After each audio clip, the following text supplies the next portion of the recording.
You've got to ask yourself one question. Do I feel lucky? Well, do you, punk? Are you feeling lucky?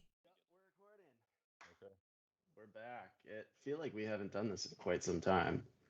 A little bit different of a format here because we've got our guest of the hour, the man, the myth, the legend. If you're part of Hops News, if you follow Hops News, he's been with us a couple times. He was just on an awesome episode that we had on Thursday with Sean from Pontoon Brewing. But yeah, his name is Brad Eldridge Smith. Brad, how are you doing? Good, man. How about you? Hanging in there, living the dream. It's Saturday here. This is a Saturday morning episode, so we're not used to it. Yeah. Normally, like we record when we're shit faced at 9 or 10 o'clock at night. But Yeah. Now you it's like know, breakfast cereal and Saturday morning cartoons. Yeah. yep, perfect. Now it's cyber shit face at 9 or 10 in the morning. Hey, you can't drink all day unless you start early. So Hey, Absolutely. cheers. That's, I'll drink to that. it's a motto to live by. yes. So we're gonna call this episode Beer for Dummies or Craft Beer for Dummies, I think is what the title's gonna be. I don't JJ and Beef, do you guys know Brad? Have you seen him? We did one after hours when I was like walking around Colorado, and I like jumped in and he was there. So that's a little bit Brad experience I have. Okay. Yeah. I remember Brad from the after hours of the Cat to Cons episode of Hoppy Hour. So Yeah, that's right. good to We see you need again, to Brad. get into that maybe at some point. But Yeah. Brad is what I like to think as like the beer closest thing to a beer expert. The guy that I just love listening to him talk about beer. So Beer. as you and JJ have been self-proclaimed morons. You guys have said that on this show when it comes to beer multiple times. So that's why we Not wanted just to. about I wanted beer, to bring it's Brad on. about everything. I just like But Coors. I don't know. specifically. Yeah, I just drink Hams and Busch Light. Well, yeah, you're disgusting. We can get into that. We can get into that later. But yeah, so I wanted to bring Brad on as what? So that would be my first question. What do we call? You don't have to call yourself a beer expert, but like for wine, there's a sommelier. Don't you have to like? I almost said be tested for that. It's not an STD, but like it could be sommelier. It could be an STD, but Yeah. So call it there a sommelier. there is a beer equivalent to sommelier. It's called Cicerone. So the Cicerone program has a couple of different levels to it. You actually start out as a beer server level, which is essentially just being able to talk the basics of beer styles and being able to kind of give people some info when they order a beer. Hey, it's an IPA. Here's what you would expect out of an IPA in terms of hoppiness, body, kind of overall flavor. And then that goes all the way up to the master Cicerone level. The master Cicerone level involves like blind taste testings where you have to be able to pick out exactly what Jesus. style of beer you're tasting. It's pretty intense. There's actually, I'm trying to think, it's either Netflix or Hulu. There's a documentary about two guys taking the master Cicerone exam.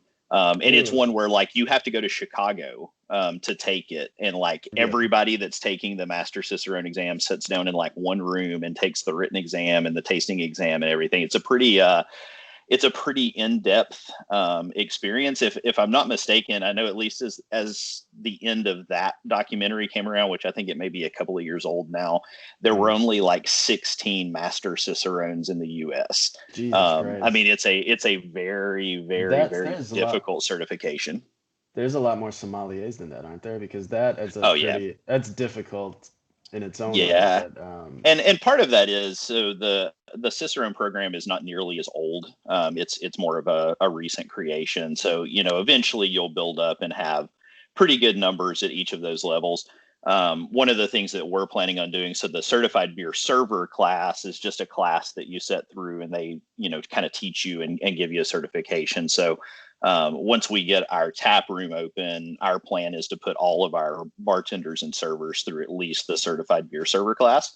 I'm a big proponent that if you're working in a craft brewery, you damn well better be able to explain what a beer tastes like. Right. And so we consider that, kind of the two parts from a training perspective that are important to us is the ability to talk about the beer, and then the understanding of responsible alcohol service, knowing when people have had enough and knowing how to kind of pace people through their evening. So something producer Beef struggles with. No, Yeah, one of my many struggles. That's super interesting. So you mentioned it. I am a poor host. I didn't introduce you. I just assume everybody that's watching this, at least from the Hops News side, knows you. I know we have some people that don't watch the Hoppy Hours and stuff. Yeah. But Brad is a brewer, founder, all of the above at Common Law Brewing. And what is it? It's not Nashville. It's Spring Hill, so right outside of Nashville. We're about 30 or 45 minutes south of Nashville. Oh, okay, cool. So yeah, that is his extensive background. You also have a law background, don't you? Yeah, and that's where the name Common Law arose from originally. So I graduated law school in 2010 and practiced law for several years before I moved into more of a corporate type role. But that was the kind of the idea behind the naming of Common Law. Is definitely something. It was born and raised in my garage for the most part, and has now reached a level of maturity where it's almost ready to step outside into the real world. So we're looking forward to it. It's gonna be a lot of fun. It's been a ton of work to get it to this point. We're starting to get a lot closer to being able to actually open our doors to the world. So we're shooting for kind of late spring of 2021 as our opening date. And we will all be there. Also announced, we're doing a collaboration with Common Law. Hops News is not feeling lucky, but that's also that would be. I'm like, wow, surprise! We're going down to Tennessee. No, you guys are coming. You're for sure coming. We're all going to be down there. It's going to be awesome. Doing it. I'm super excited for it. That also, this kind of, the timing worked out perfect. We were supposed to meet, me and JJ at least, we're supposed to meet Brad this upcoming weekend at the Brownie Bash. Hops News was sending us down there to cover it. And I know you were going to be there. That's why we were having pontoon on and just COVID ruins fucking everything. So, yes, it's good timing, I guess, in the sense that we're at least able to have you on, because we were going to do it in person back then, but yeah, and unfortunately, man, kind of any beer festival that's supposed to have happened over the summer has ended up being canceled. Obviously, Brownie Bash is the kind of one of the latest casualties of that. Also, a couple weeks from now is when GABF typically is. GABF is completely online this year. Most of the festivals around Nashville were pushed to an online format. It's made for some interesting stuff, though, because we did one where they actually shipped you a box of beer. So they shipped you 12 beers and recommended that you split it with 4 people. So everybody has a 3-ounce pour of each beer. And they had a nice Zoom online content with the brewers from the breweries that the beers came from, and answered a lot of questions and played different little games throughout. It was pretty fun. We paired it up with a brew day and just hung out in my garage, drank beer all day, brewed some beer, and watched the Zoom. It was pretty fun. Yeah, stuff like that. I'm ready for it all to come back. But up here, I know they've been doing, not here necessarily in Milwaukee, but in Appleton, they had I think it was a drive-through beer fest or something like that, where you just pick it up and you go home or something like that. But everything up here has been canceled. They're typically you can find one every weekend in Wisconsin, but there hasn't been anything. So, yeah, I don't know. Go over to producer Beef and JJ. I know they had a bunch of questions. Well, first off, we're sipping on. Do you have it, Brad? I know I sent this in your box. The Sproose double IPA from Black Husky. I actually already drank that one. Oh no, that's all right. I was looking for something to sip on the other night, and I was like, "Oh, Sproose." That sounds like one I haven't made for. That's a delicious beer, but you like it? But yeah, I can still talk about it. It's only been a couple of days since I had it, so. So that's how do we talk about beer? I guess. Yeah. So really, when you're talking about beer, there are kind of a couple of different categories, really, that you break up your criticism into. And typically, if you're talking about beer from a competitive standpoint, there are specific numbers of points that are kind of assigned to each of those categories, and that's what gives you kind of an overall score for a beer. What I usually do, especially when we have people over for beer tastings, so I tend to organize some tastings at my house when COVID's not going on, and usually what we'll do is we'll come up with a theme for them. So it may be, we may do stouts one weekend and we may do IPAs one weekend, whatever.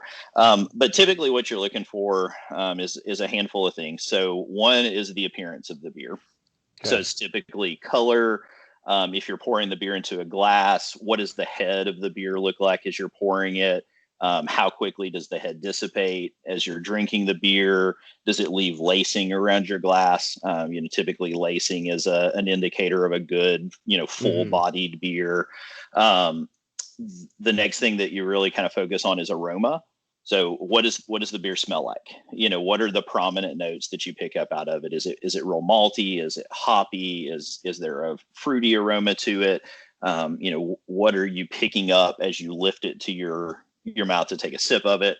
Obviously taste is the big one. Important one. Right? Yeah, it's the big one. So, what are you picking up in terms of, what flavors are popping out? Like, is it a super malty beer? Is it really hoppy? Depending on, something like Sproose. So it's got some Sprouse tips in there. Like, are you picking up like that little bit of added flavor that they're supposed to bring to the beer? And it really gives you, kind of a good concept of, of a good overall description of what flavors you find in there. People tend to get real complex with some of those. And a lot of it just depends on your palate. Right. It's funny too, because, if you think about it in terms of, pretty much any other skill, there's a level of refinement to being able to talk about beer. So the average person who, is just hanging out drinking Busch Lights and ham every weekend. Yeah. Not like pointing any fingers. Yeah, or calling anyone out. Yeah. Their palate may not be quite as refined. Right. He's a simpleton. You can say it. Shit, you're not wrong. but I mean, really, that's just an experience thing. The more beer you drink, the more you kind of develop the ability to pick up some of those flavors. There is a natural element to that too. Not everybody's nose works the same way. Not everybody can smell the same smells. Not everybody's palate works the same way. Not everybody can taste the same taste. And then that's complicated a little bit too by, off flavors and off scents in beer. Some of those literally people can't taste. There are large percentages of the US population that are not capable of tasting certain off flavors in beer. But the people that can taste them, when they pick them up, are like, oh God, what is wrong with this thing? It's kind of like if you know anybody that doesn't like cilantro because they think cilantro tastes like soap. Yeah. Same thing. I do know people. Yeah. Yep. Same thing. I love cilantro personally. Oh, I do too. It's delicious. But the one that gets called out most in that is Mosaic hops.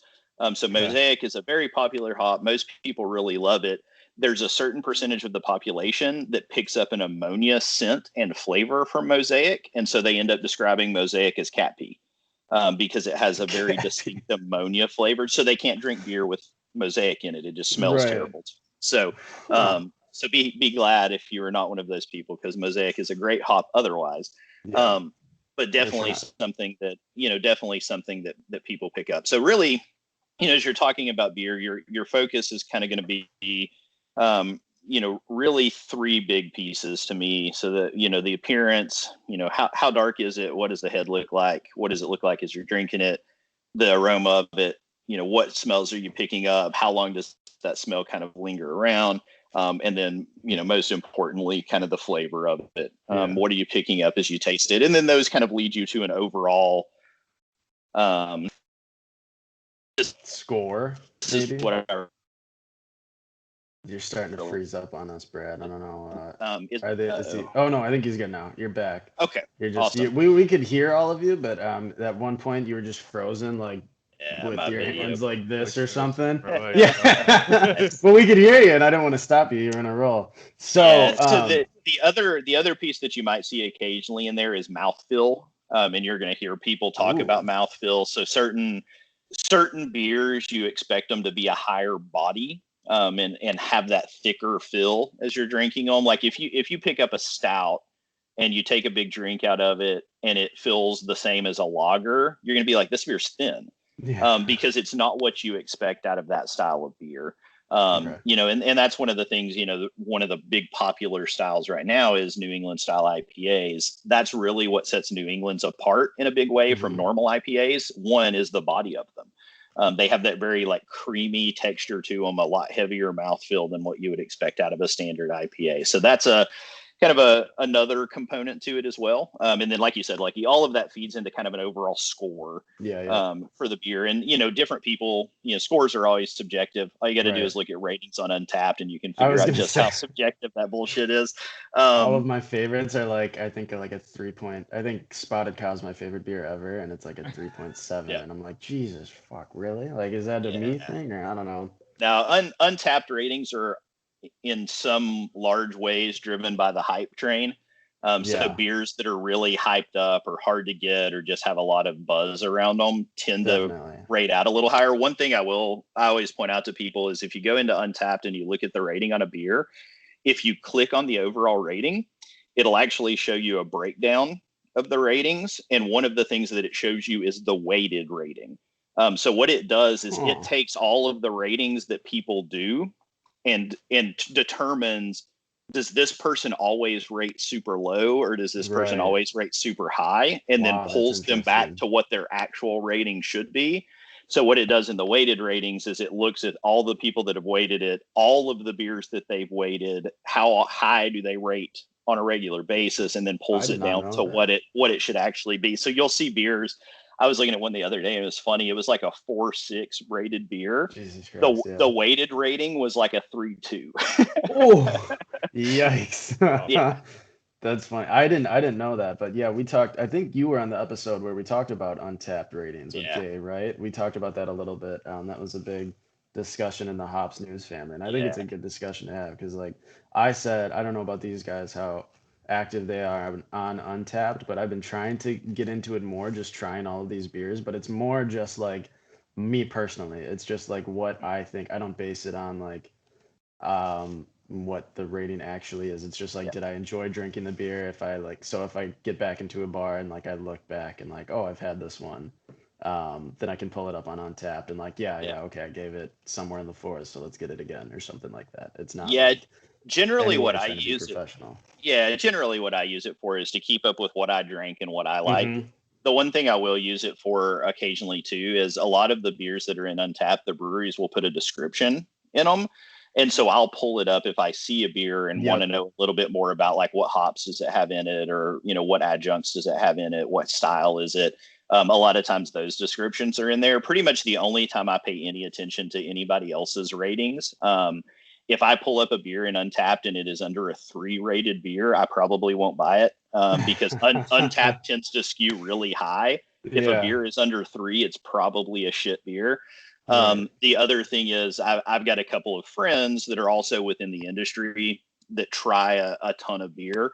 If I pull up a beer and one of them has tried it, I will put some weight on what their review of it is, because I know the beers that they like and the beers that they've had and the experience that they have with beer. And so there are some of them that, like, if I pull up a beer and they think it's an awesome beer, I'll buy it. Or if they think it's a crap beer, even if it's a 4 or 5 rated beer, I'm not going to buy it because there's something probably technically wrong with it that the average person may not pick up on. But when you taste it as a brewer, you're like, oh, here's what they did that messed up this beer. Yep. Gotcha. Well, nice. That's all good stuff. That was good information. I'm glad you said that. This is kind of going back in the conversation, but I wanted to bring it up. I'm glad that you said it's an acquired taste, because I think a lot of people don't produce your beef. It's like you have to drink more of it to like it. That's just like when I started out drinking beer. I mean, the first beer I had was probably like not the first full beer. I took a sip of someone's beer when I was like, you know, a child, and I fucking hated it. And it was like a Coors Light. It was just like, I was totally off put by beer, really, until, I mean, I didn't really drink beer in high school. I drank mostly vodka or whatever hard liquor that I could get. And then like once I got to college, you start trying everything, and like, then I don't know, you just get more into it. So I'm glad you said that. That's backdating a little bit to the conversation. But so No. I want to ask,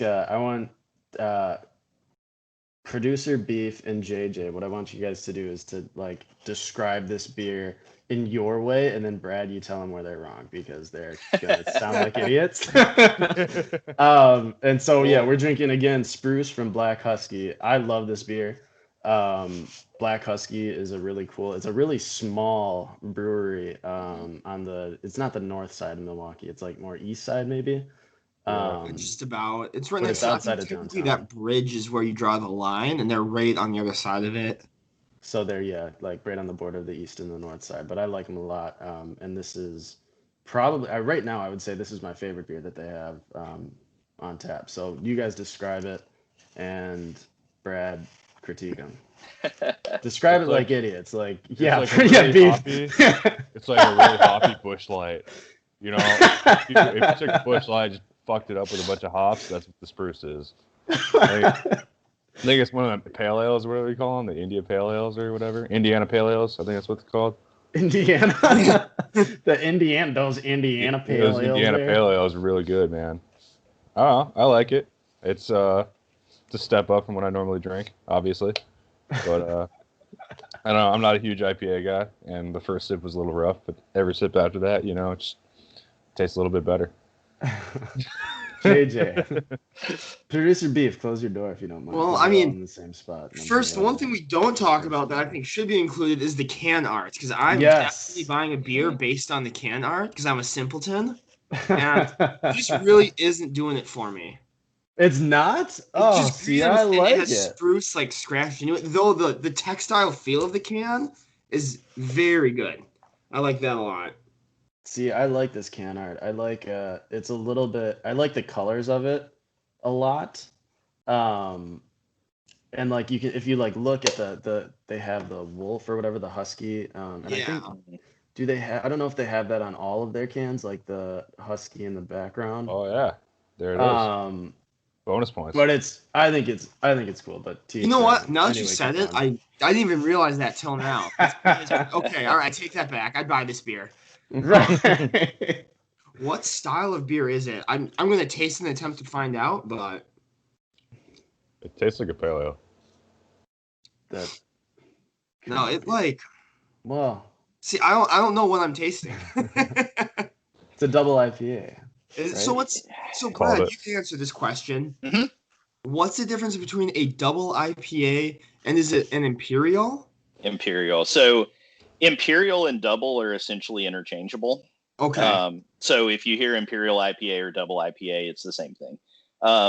Typically with certain styles, you're going to hear Imperial more than double.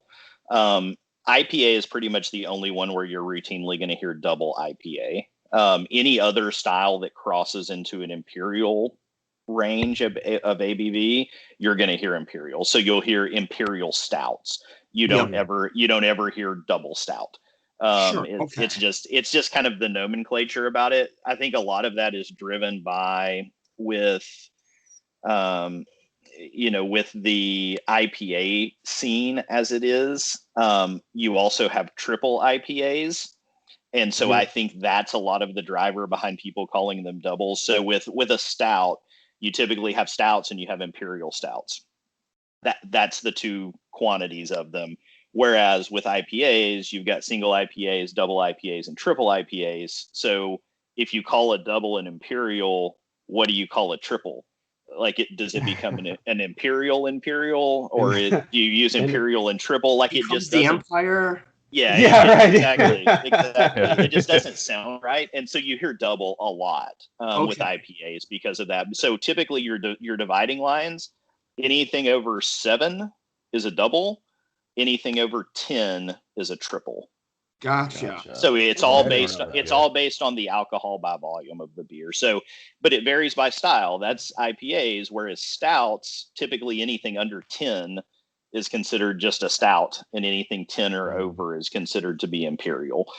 So it's just by a style, how boozy do we manage to get an individual beer within that style? Okay. See, my dumbass thought we were just brewing it twice or 3 times. That's what I So, like. That's like a vodka, like triple or distilled, or that's Yeah. I thought it was like doubling up an ingredient or something like that, or Yeah, and tripling or typically, something like that. so what drives it is the amount of grain in the beer, because that's where all your sugars come from. So the more grain you put in a beer, the more sugar the beer ends up with in it. So when you turn the yeast loose on it, the more sugar they eat and the more alcohol they produce. So to go from a single IPA to a double IPA doesn't actually take double the amount of grain. It probably takes a 30 or 40% increase in the amount of grain. But that's kind of the nomenclature that's developed around them. You will see Imperial IPA. You'll see IIPA on stuff occasionally, but with IPAs, a lot of times you're going to see double and triple as the names behind them. And it doesn't go higher than I had my first triple IPA. I want to say in the beer exchange maybe 2 weeks ago. I forget who it was. I feel like it was somewhere from New England. But I didn't even know that they went up to triple until pretty recently. But that's as high as they go, right? Yeah. So really with IPAs, you've got several breweries in the country that are producing some really good triples. Most of them are going to be right around 10.5 or 11%. Gotcha. Occasionally you'll see a triple that gets up to 12 or so. You don't really see a lot that go beyond that. So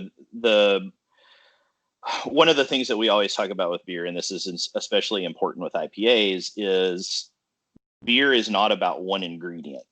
Beer is about a balance between all of the ingredients. And so with IPAs, you expect a hoppy flavor to them.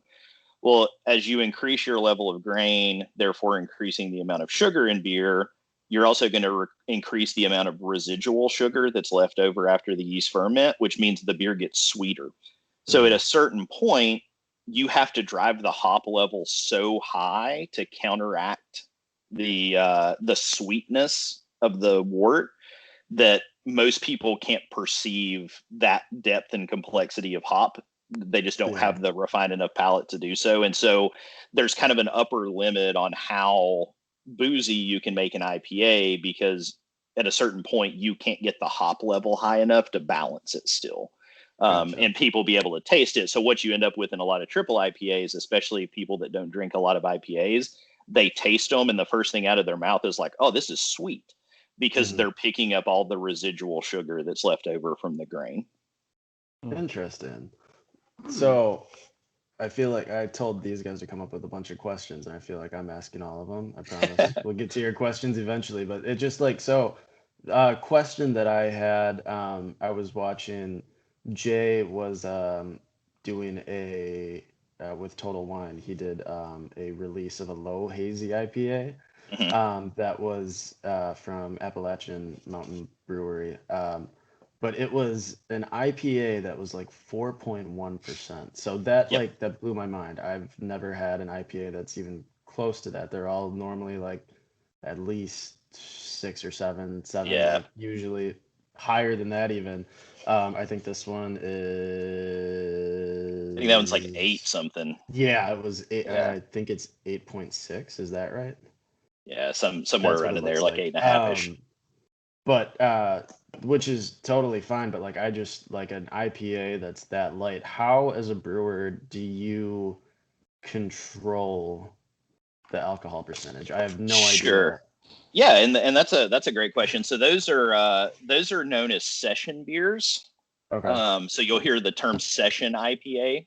Session IPA normally refers to a beer that's like 4.5 or lower, that's still in the IPA category. So really what drives the alcohol content of beer is how much grain goes into it. So let's think about it just on a home brewing level, because probably most people that are listening are going to see this, or probably that's the level that they would be brewing at Right, if they're talking about it. So if you're brewing like a 4.5% beer, your grain bill, which is the total weight of all the grain that's going into the beer, may only be like 8.5 pounds, 8.5, 9 pounds worth of grain for a 5-gallon batch of beer. So not a ton of weight of grain. So our standard single IPA recipe is more like 11.5, 12-ish. Our standard double recipe is getting closer to 15. If we did a triple, you're probably getting closer to 20. We do a couple of stouts that are big boy stouts that we normally put in barrels and let them age for a while that are in the 12.5, 13% range. Though some of those are 25, close to 30 pounds of grain for a 5-gallon batch. So what you're getting out of that is, so as you take grain and you soak it in hot water, the hot water leaches sugar out of the grain. That's what yeast eat. When yeast eat sugar, they produce two things. They produce alcohol and carbon dioxide. So, in the old school way of making beer, that carbon dioxide is what carbonated the beer, which is why beer is a carbonated beverage. And obviously the alcohol side of it. All strains of yeast have a limit to how much sugar they can eat. They have an alcohol tolerance for one. They will not eat and produce alcohol forever. They eventually get to a point where the alcohol level is high enough that it kills the yeast. The other thing that they have is what's called attenuation. So each strain of yeast has an attenuation, which is essentially if you gave them 100 pieces of sugar, how many of them out of 100 would they eat? Most yeast are in the 70s, maybe into the 80s in terms of attenuation. And so that little bit of sugar that's left, those 20 or 25 parts of sugar that are left, is what gives the beer its residual sweetness. So that's what you're trying to balance out when you're talking about, balancing out the hops in a triple IPA to the sweetness of the beer. You're trying to balance out that residual sweetness to it. There are some ways to get yeast to attenuate 100%. There are some enzymes out there. So if you've ever had a brut IPA, so brut is a term that you hear a lot in champagne and in wine. It just means dry. So brut IPAs have an enzyme added to them called beta amylase that causes the yeast to attenuate 100%. So there's no residual sugar left in brut IPAs. So they have a nice dry, crisp flavor to them. The upside to that is if you are trying to watch your calorie count and your carb intake, the fact that brut IPAs have no residual sugar left in them drastically lowers the number of carbs that they have. So a lot of brut IPAs that are made in the craft world may only be 2.5 or 3 grams of carbs a beer because all of the sugar is gone. So basically they're a full flavored beer that, while it has more calories than a Mick Ultra, is probably in the same range in terms of carb count. Interesting. That's super interesting. I'll have to keep an eye out for some brewed IPAs. None of them come to mind off the top of my head in the Milwaukee area. So if you guys get Michigan beers up in your area, so Old Nation, which is one of the really good breweries in Michigan, makes a beer called B43, which is the brute version of M43, which is their New England. B43 is fantastic. I've seen that before. I'll have to keep an eye out for that. Yeah, really good beer. Nice. Do you guys have any more questions? Yeah. So I told them like right before I came out, I was like, make sure you guys have questions because like I want it to come from not dumbasses. That's but like he means dumbasses. Dumbasses. The shoe fits, I guess. It's yeah. So I told them, and I'm sure they came up with a shit ton, and that's my fault I just love talking to Brad. So anyway, we made this whole episode just so Nick and Brad could hang out. Yeah, right. Just needing an excuse. Yeah, Brad. But this is something that's always confused me is the fact that like. It seems like essentially you can use yeast forever, right? Because you've got people who are like, we've been using the same yeast for so long. Like, how does that work? Like, don't you use it up? I don't understand yeast at all. Explain it to me. He's just had a few girls introduce it to him, but like that's his So yeast, the important thing to remember about yeast is a living organism. So it is the only thing that goes into beer that is kind of actively living at the time that you use it. So what you're really concerned about usually with yeast is the health of it. And the health leads to how well does the yeast reproduce within the beer. Essentially, if you think about it in terms like the beer is their ecosystem.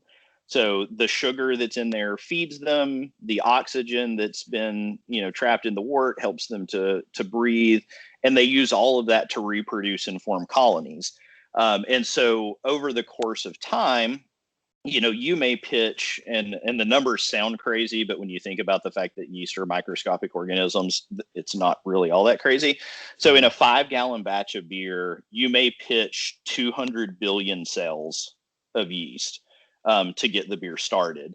Well, by the time it chews through that entire 5 gallons of beer, there are trillions and trillions of cells of yeast left in there. And so usually what happens, so as they eat, they reproduce, they continue to build the size of their colony, they get to their attenuation or their alcohol cap, and then they're like, well, shit, what do we do now? They kind of go dormant. And so typically at the end of the fermentation process, you have a stage that's called cold crashing. And all cold crashing is you lower the temperature of the beer. As beer gets cold, it causes anything that's in suspension within the beer to drop out of it, which will make the yeast drop to the bottom. And you end up with a little cake, a little layer on the bottom that's essentially your yeast. You can take samples out of that layer and go through a process with them that's called washing them, that essentially gets it down and gets all of the wort out of them and gets them down to kind of a pure yeast sample again, and use that sample to pitch again. And so a lot of places have proprietary yeast strains where they use a specific yeast strain on their beer, and it's it may be a blend of a couple of different types of yeast that they've developed over the course of years. So one of the really famous ones that you'll see is Bell's. So Bell's has a house yeast strain, and you can actually buy their house yeast strain now. I think it's from either White Labs or Omega, but Bell's is very, very proud of the yeast strain they have, and they should be. It produces fantastic beer. A lot of commercial breweries, as they get bigger, will have those kind of proprietary yeast strains. A lot of the smaller breweries are just buying yeast directly. They may reuse some of it. They may buy new pitches each time. It just kind of depends. There is a lab process that goes into growing yeast and keeping them healthy. So if you don't want to handle that part of it, you just buy a new pitch every time and let the company that you're buying it from take care of all the lab stuff for you. But there definitely is a way to kind of harvest those yeasts. Different yeasts are can usually be used for different periods of time. How many generations can you get them through before they start to degrade and you start to get off flavors in your beer? Yeast are notoriously hard to freeze. So it's tough to keep them healthy for long periods of time. So you have to be brewing pretty consistently to keep them in shape. Or you have to use like glycerin to suspend them in and then freeze them in the glycerin. There are a couple of Norwegian yeast strains that you can freeze. The Kveik yeast can be frozen without much issue. But yeah, they are probably one of the more fascinating pieces of beer, just because they are a living, breathing, active thing. So even when you pop a beer open, especially if you're drinking from a smaller brewery that doesn't use filtration, there are live yeast in the beer that you are drinking right now. They just kind of hang out in there. And it's cool. And you can actually, a lot of people, so yeast are obviously the primary microbe in beer. If you get into like old world sour beers, a lot of those are done with bacterias as well. So like Lactobacillus, Brettanomyces. So you can actually take a really well done bottle conditioned sour, drink it, and then the dregs, some of the sediment that's left on the bottom, you can pitch that into a new batch of wort and ferment a new beer out of it, because there are active yeast and bacteria in the bottom of that bottle. Interesting. Did that answer your question, JJ? Yeah. No, I've got one more. So wait, before you go, how are you guys doing on beer? Do you want me to grab another one? Yeah, I've got I like don't have my beer maybe. bell, but I would bring it right now. Yeah, okay. I'll get one while you ask. I'm still listening, I promise. I'm just gonna grab Yeah. another beer for you guys. All right, yeah. So I was in Colorado and I had a beer that was a farmhouse ale, and Yep. it tasted exactly like a farm smells. Brad, why the fuck? Why the fuck? So those are specific types of yeast. Typically, farmhouse yeast are ones that have been isolated from wild flora. So the old school way of doing beer, we think of beer in a very commercial fashion where you're talking about like, huge stainless steel tanks and everything's temperature controlled. That's not how beer used to be made. So the way beer used to be made is you took your grains, you soaked them in hot water, you drained all that liquid off, you put it in a big open container and you set it outside, and it just kind of did its thing on its own because there are yeast floating around in the air. And different regions have different species of yeast floating around. So typical table beers or farmhouse beers are typical of certain parts of Europe. So you'll see them a lot out of like Belgium, France, Germany, kind of that part of kind of central continental Europe. And it has to do with the types of yeast strains that they have floating around in the air. And they do produce a very distinct taste. They're kind of the stepping stone to sour beers. So they've got some funkiness to them, but it's not like that weird like tuna can funkiness that some Brett beers have in them. But they definitely have an element of this one's got some hay, it's got some wet blanket, it's got some of those characteristics that like you said, it's a farm. Like this is what this beer tastes like, a farm. And those beers can be done very, very well. And those yeast strains have been isolated at this point that if I want to reproduce that same type of beer, I can buy one of those yeast strains and reproduce that same type of beer and get the same flavor out of it. So, you're going to see that a lot with, beers that are labeled as table beers that are labeled as farmhouse ales. Saisons typically have that little bit of funkiness to them as well. A lot of Saisons are co-fermented. So they'll be done with that type of yeast and then a Brettanomyces or a bacteria that gives them a little more funkiness.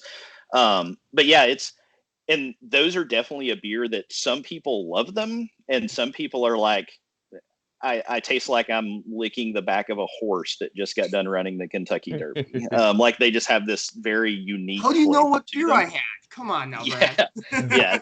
So I'm a big fan of them. That's one of the styles of beer that I really, really enjoy, but they are in some ways an acquired taste. I think there is a progression of beer appreciation that typically happens with people. Most people start out drinking lagers, and it's just because in the American beer market as a whole, the American light lager is the beer that has proliferated beyond anything else. You get Bud Light and Coors Light. And I mean, the volume of American light lager that's available is just so much bigger than everything else. So most people start on that end of the spectrum. And then typically you start working your way into some of the more common craft styles. So maybe you get into IPAs, maybe you get into stouts. Eventually maybe you get a little out, adventurous, and you get into some of the kettle sours or some of even the old world sours. You discover that you like gozas, you like the saltiness of them. And you kind of step through styles. I think ultimately everybody that I know that's been in craft beer for a long time eventually comes back to lagers, just because the cleanness of them and the crispness. When people look at Bud Light, the assumption is like, oh, they produce so much Bud Light, it must be really easy to make. American light lagers are actually really hard to make well. It's just Bud and Coors and all of them have been doing it for so long, they've perfected it at this point. But they're tremendously hard to make. So if you see craft breweries around you that are producing really good lagers, especially if you've got a craft brewery nearby that's producing good German style lagers, man, hit them up, support them, because they are putting their heart and soul into making those beers. So like That's really a good New to know. England IPA. So Lucky, I'm guessing, is that what you just, it looked like a hazy. So, Yep. Okay. Yep, So this is one of the hazies I made. You guys better thank me because I rarely share these with anybody, but just because we had Brad on, I wanted you guys to have a little bit of common law. Well, I think I'll thank Brad for brewing it. So thanks, Brad. That's fair. So if you think about, kind of timing of beer, so that hazy IPA that you guys are drinking, that It's thing so good. went from being raw grain to being in a can in 6 days. So very quick turnaround, very easy beer to kind of cycle through. We do a lot of lagers. So when I brew a lager, you guys probably aren't going to get a chance to taste it for something like 4 to 6 months after That's I crazy. brew it. Because not only does it ferment slower because it ferments at a cold temperature, it then has to lager, which is essentially cold aging of beer. And that's what develops that smoothness that we kind of think of, when we're thinking of really good lagers. And so they are a craft and an art that takes a ton of time. So if you guys have craft breweries around you that are producing legit lagers, support them because they are eating up all sorts of space, utilities, time, everything to give those beers a chance to mature. And it would be one thing if you just put them in bottles and stuck them in a warehouse somewhere and that's how they mature, but they lager at like 40 degrees. So they have to be temperature controlled. They have to be cold. It's a very, very difficult process to make good lagers. And so that's why a lot of people, as they go through their craft beer journey, they eventually get back around to lagers because you develop a great appreciation for how difficult it is to make a really good one. That's so interesting that you say that because the simpleton in me thinks like the more like I don't want to say like just the more different it tastes, I automatically assume that it's like harder to make that beer, I guess. Like that just and the fact that it takes that long to make a lager. I mean, that's me and Jay and us on here. We were trying to get a #lager season for the summer. But we were super into them. But that's super interesting to know that it like takes that long to perfect something like that. So and different styles of beer have their own complexities to them. And that's why you may see. I mean, I'm sure you've got breweries that you really like their IPAs, but when they make other beers, you're like, like I like their IPAs, not so much this. And that's because making different styles requires different experience. It requires different techniques. It requires, different attention to detail. So like the beer that you guys are drinking, New England IPAs. So New England IPAs are an offshoot of the traditional IPA that is a classically American style. Other countries are beginning to try to copy hazy IPAs. They are doing it extremely poorly. I've had some New England style IPAs in other countries. I'm not impressed at this point. They'll get there eventually, but so New England IPAs have some very distinct concerns that you have to be focused on when you're brewing them. So the biggest thing with New England's is oxidation. So oxidation is the process in which extra oxygen gets introduced to beer. If you know anything about food in general, oxygen is the enemy of everything food related. Yeah, right. Oxygen is what causes food to decompose. It causes it to spoil faster. Same thing with beer. So with New England IPAs, if they oxidize, like if you guys look at what's in your glass right now, it's got like this nice orangey color, kind of tending down to maybe a yellow. It's got a nice haze to it. So if a New England IPA oxidizes, it turns brown. So if you ever open a New England IPA and you pour it and it looks very brown, it's oxidized. So people describe oxidation in New England IPAs as tasting like wet cardboard smells. And that's the off flavor that it produces. And so when you're brewing New Englands and, canning them or kegging them or however you're pushing them off to your customers, it is imperative that you not introduce oxygen into them because they will go bad. So Lucky, when we had Sean on Hops News on Yep. Thursday, he was talking about the first batch they did of Grand Theft Otter that got oxidized. Yep. So they had an issue with their canning line that was introducing oxygen to the beer as it was going through into the cans, and it oxidized an entire batch of beer. They had to recall the beer because it's so bad when they get oxidized that nobody wants to drink it. Yep. And so they probably don't want it, like they don't want that their label on it or something if it's that bad. Exactly. So with New England's, the grain bill's pretty straightforward. It's a good hoppy beer. The hop schedule's pretty straightforward, but you have to pay attention to not oxidizing it. When you're dry hopping it, you got to pay attention to hitting your hops at the right period of time and not leaving them in too long, because they develop green, kind of grassy flavors if you do that. And so there are very distinct technical challenges behind making a New England that you don't face making a regular IPA or a stout.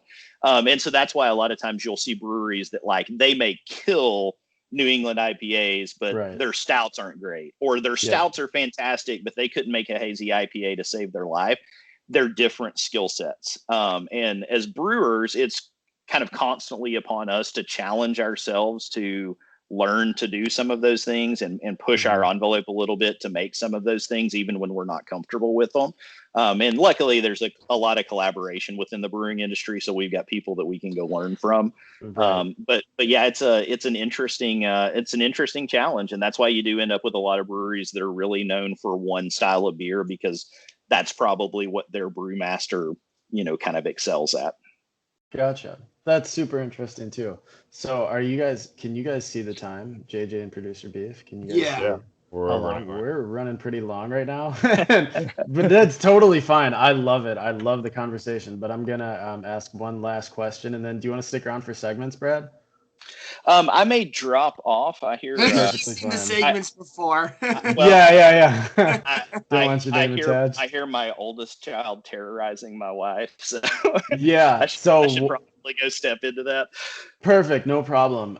Yeah, we're running long already as it is, but I totally appreciate the time. The last question would be just beer related. For sours, we talked to all three of us were at Mobcraft, and I think their sours are some of the best that I've had. Yeah. But they have their own sour room. He's mentioned that sometimes sours, breweries will put it out as it's just a spoiled beer. It's just something that went wrong. They tried to do something and it just went bad, and then they'll tag it as a sour and sell it just to try to get something out of it. But Mobcraft has their own. What did they have? They had a sour room, basically. They had something dedicated to just making their sours. Is there any truth to that? Will a brewery just I imagine you spend tons of money, tons of time putting something together, and then it's just shit, so then they label it as sour? Is that why they get a bad name? Yeah, so to answer that question well, we have to step back to kind of a general understanding of what makes beer sour. And the understanding that there are really two different things we're talking about when we talk about sour beers. So one of the things that you hear when you hear sour beer, and Lucky, I've sent you some Southern Grist. So Southern Grist is a good reflection of this type of sour. It's called a kettle sour. So you're gonna hear the term kettle sour pretty frequently. So what that means is that I mash my grains, I pull the wort off the grains into my kettle, and then I pitch lactobacillus into the kettle. So lactobacillus is the same bacteria that's used in yogurt cultures. It produces lactic acid. That's what gives it that pH drop and gives it that kind of tartness to it. Well, the thing is, I don't ferment with the lactic acid or with the lactobacillus in there. So I kettle sour, I monitor my pH. Once my pH hits a certain range, I turn my boil kettle on and boil my beer like I would normally for 60 minutes. It kills all the lactobacillus in there, so I don't risk taking lacto over to any of my other equipment. It is contained within the kettle. I don't have to worry about it getting infected anywhere else. So that's really kind of the common style of sour that you're going to see right now, because they're easy to make and you don't risk contaminating your equipment. The other type of sour that you're going to see is the more traditional, what we think of as a sour. So those can be soured with a couple of different organisms. Lacto still works. You'll hear Brettanomyces. So Brettanomyces is another type of bacteria that's used pretty frequently in sour beers. So when you're doing traditional sours, those bacteria are added during fermentation. So they are post-boil. They will contaminate every piece of equipment that they touch, and it is impossible to ever get them completely out of it. So if you have fermenters that are fermenters for sour beer, they are now your sour beer fermenters. They cannot be used for regular beer at that point. There are some caustics and stuff that you can use. And in theory, if you replaced every gasket in the fermenter and caustic the shit out of the inside of it, you could probably kill it. Where that really comes into play, though, for breweries that do both is what you're seeing at Mobcraft. Yep. So if I try to make sour beer and clean beer in one room, it's not just the fermenters where those bugs live. As they're producing CO2 and they're pumping CO2 out, you're going to get some contamination in the atmosphere. So if you get contamination on your rafters, well, now you've got Brettanomyces falling from your ceiling, literally raining on your clean beers, it will infect everything else. So typically, if you're going to do in the same location clean beers and traditional sours, you will have two separate rooms with separate ventilation systems. To be able to accomplish that. And it's a means of preventing cross contamination between your sour beers and your clean beers. Crazy. That's awesome. That's awesome to think of. I've been getting into sours big time just because of stuff that you've sent and stuff that I've gotten in the beer exchange. When a sour is done really well, it's one of my favorite beers. That Believe in beer that I sent you was, I love that they did that. And it's super good.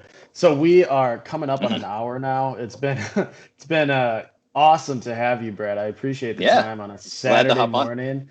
Can you plug all of your stuff? Common Law Brewing. Again, I mentioned this. I don't know if I mentioned this. Maybe it was in an unboxing, but anytime I get something that says it's a brewery sample, I get a little bit hard.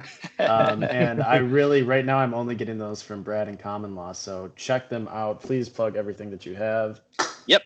Yeah, so the easiest way to find us is obviously social media. We do have a website. We don't do a ton of stuff on it other than keeping some listings of what beers we have going on up there. The one good thing about the website, especially if you're in my local area, we do a mailing list, and occasionally we will draw random names off the mailing list and just give them free brewery samples of beers. So it is a good way to get your hands on our beer. But the easiest way is to keep track of us, obviously, on Facebook at Common Law Brewing Co., on Instagram at Common Law Brewing.